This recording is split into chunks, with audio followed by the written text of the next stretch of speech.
berhasil dengan baik, dan rapat ini juga diikuti oleh teman-teman media dari kantor Presiden.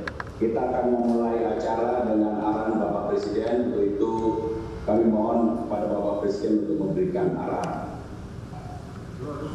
Bismillahirrahmanirrahim. Assalamualaikum warahmatullahi wabarakatuh.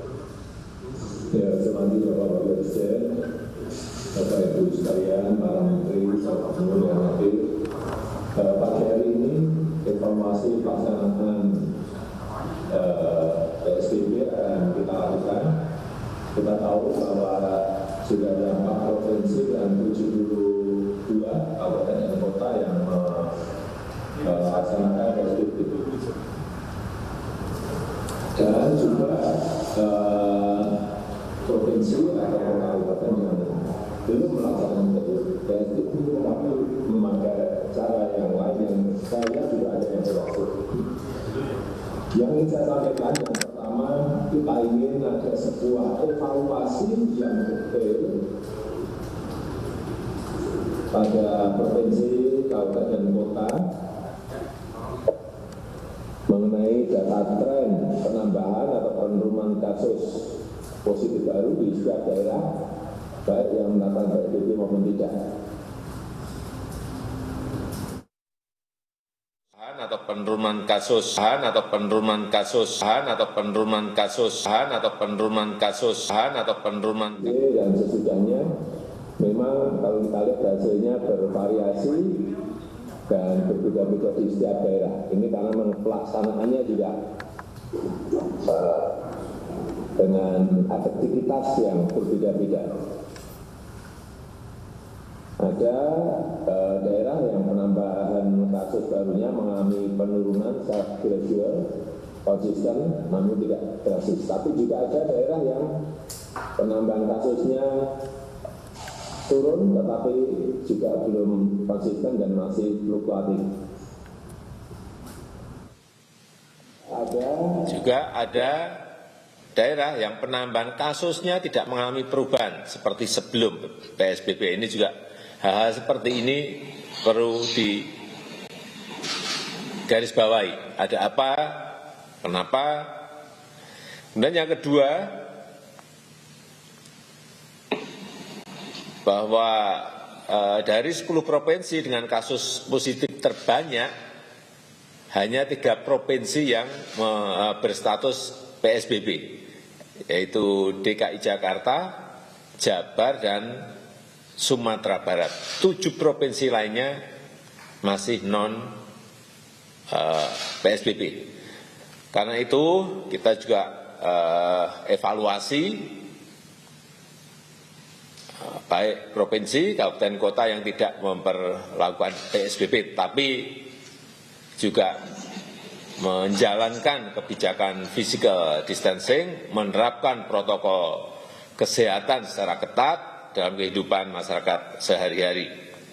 Oleh sebab itu ini harus diperbandingkan yang PSBB maupun yang non PSBB, karena memang ada inovasi-inovasi di lapangan dengan menerapkan model kebijakan pembatasan kegiatan di masyarakat disesuaikan dengan konteks di daerah masing-masing.